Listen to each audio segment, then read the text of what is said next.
Be vegan, make peace, do good deeds. Heaven, Godspeed. Our programs offer many languages. Please visit suprememastertv.com/schedule. Nos programmes offrent plusieurs langues. Veuillez visiter suprememastertv.com/schedule. Nuestros programas ofrecen varios idiomas. Visite suprememastertv.com/schedule. Acara kami menyediakan banyak bahasa. Silakan lihat suprememastertv.com/schedule. It's really about listening and trusting what you are getting and recognizing when it's a message and not just your thoughts and fears coming in. So it does take practice to get really in tune. Wynter Worsthorne, Vegan and Animaltalk Africa, Part 2 of 2. Please continue watching to learn about using your heart to connect with other beings. The health benefits of not eating meat will save you more money and buy you more time. Avery Yale Camilla, vegan.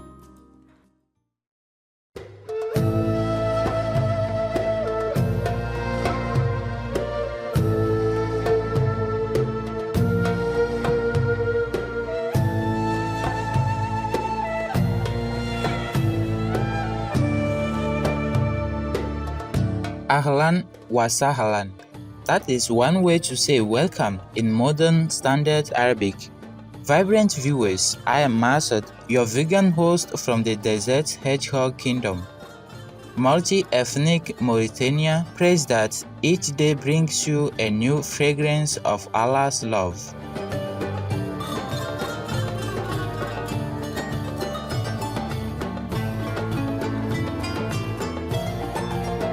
Welcome to our show, Wynter Worsthorne, Vegan, and Animaltalk Africa, Part 2 of 2. As we learned yesterday, Ms. Worsthorne, Vegan, is an interspecies communicator and teacher who has been listening to animal people for more than 20 years. She is also the founder of Animaltalk Africa, a consultation service and online academy for learning the subtle art of exchanging messages with non-human sentient beings. During the interview she graciously recorded for Supreme Master Television in 2022, Ms. Worsthorne, Vegan, described the steps required for successful inner communication. It's basically getting out of your head and your thoughts, so clearing your mind completely, but that's not enough. You need to drop into this heart space, and the heart space is where your intuition lives, for want of a better word. And it's through the energy of unconditional love, which is, I've often called it a God love as opposed to a human love. And it's feeling that love for whoever you want to communicate with, without judgment, without need, just a pure, clean love, which is very difficult for a lot of people to achieve. And so it's about getting into that space, and then the moment you're in that space, you feel that connection, because the animals love us unconditionally, and most animal lovers know that and accept that. So it's getting on that same wavelength, that energy frequency of unconditional love. And once you're there, then you just have to be aware of what is going on when you're receiving information.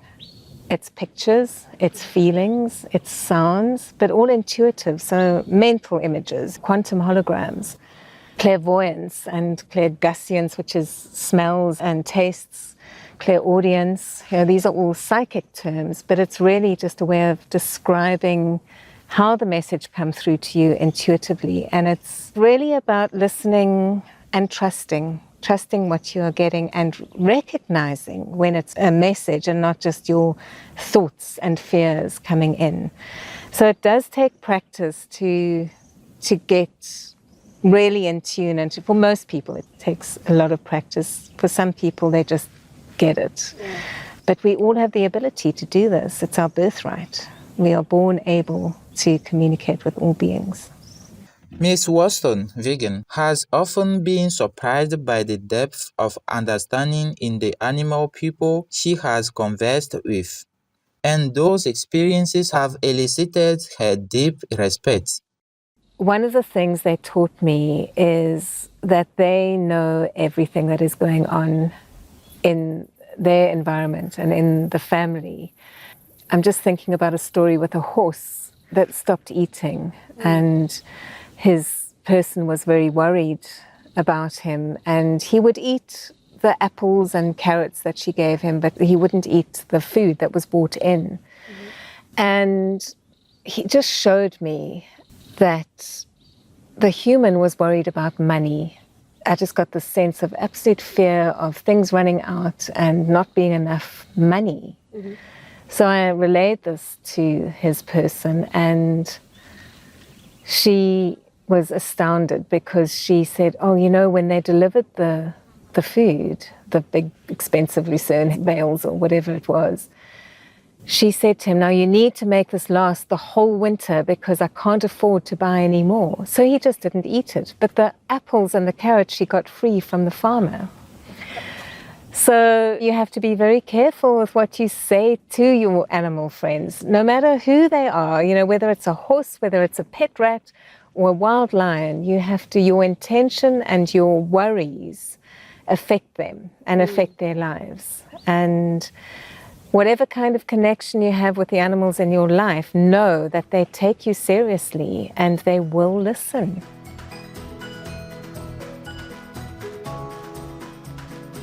According to Miss Worsthorne, vegan, caregivers must remember that animal people have their own wisdom, and humans don't always make the best choices for them.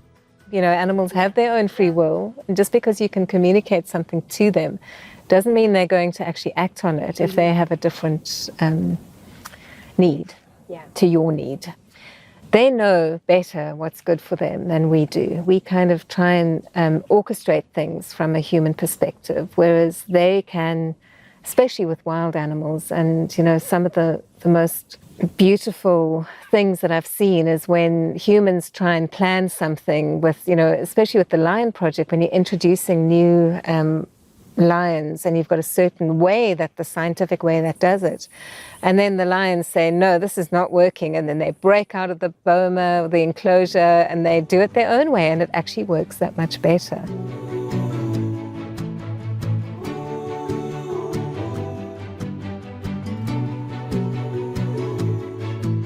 Vegan, because we don't have the heart to harm anyone. Miss Worsthorne, vegan, has a special connection with people from the Lion Kingdom. Early in her career, she left home to live in the United Kingdom for a while. She missed her homeland, however, and began reading Mystery of the White Lions to console herself. She enjoyed the book so much that she wrote to the author Linda Tucker. As fate would have it, the two women arranged to meet in London and shared their aspirations. After returning to South Africa, Miss Worsthorne, vegan, got involved with Miss Tucker's conservation organization. So basically from the very beginning, my role at the White Lion Trust was assisting with decision making with the lion ecologist and with Linda herself, what the next steps were. And it was, of course, just a small project with 4 lions at that stage, and then some other rescued lions came in.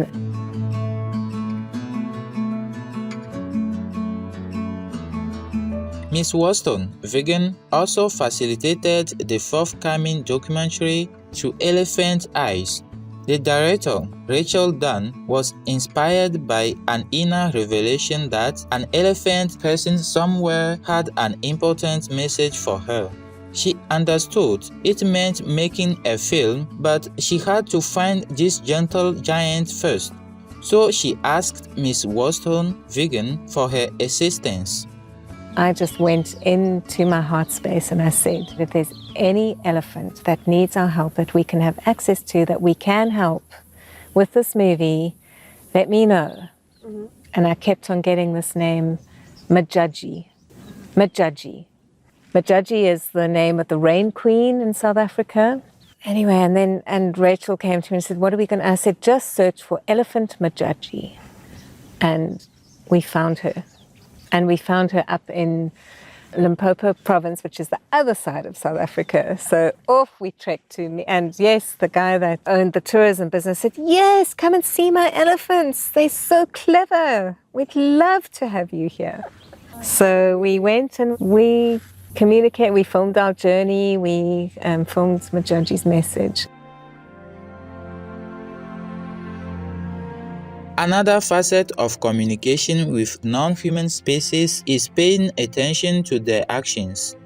Ms. Worsthorne, vegan, explains that animal folk often do things on purpose with intention, and people should be mindful of this.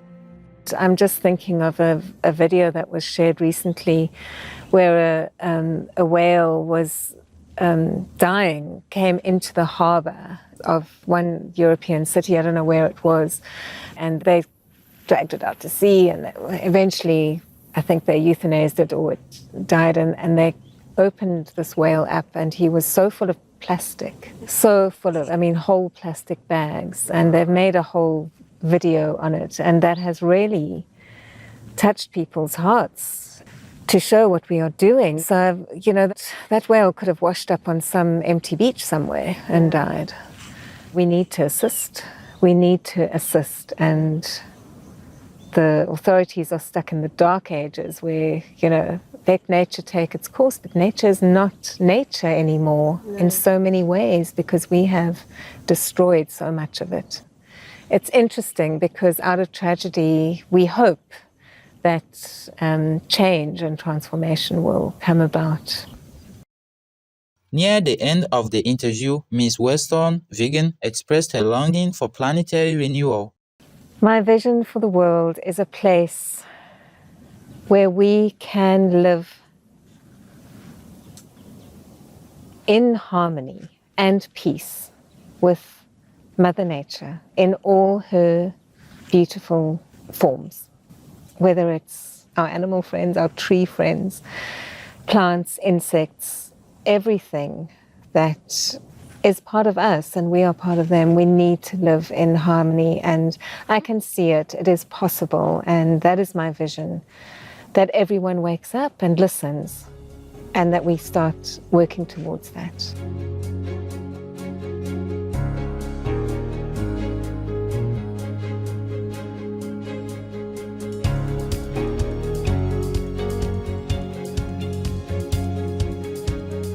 We sincerely thank Ms. Worsthorne, vegan, for the opportunity to learn from her and for being such a loving spokesperson for our voiceless co-inhabitants.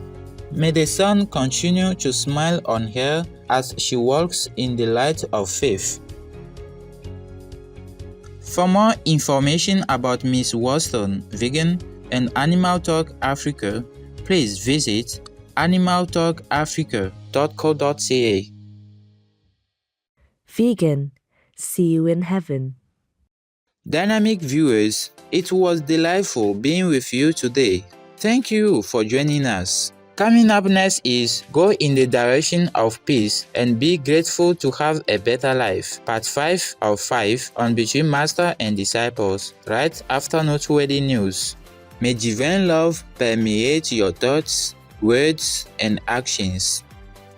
Be vegan, make peace, do good deeds, hell not reach.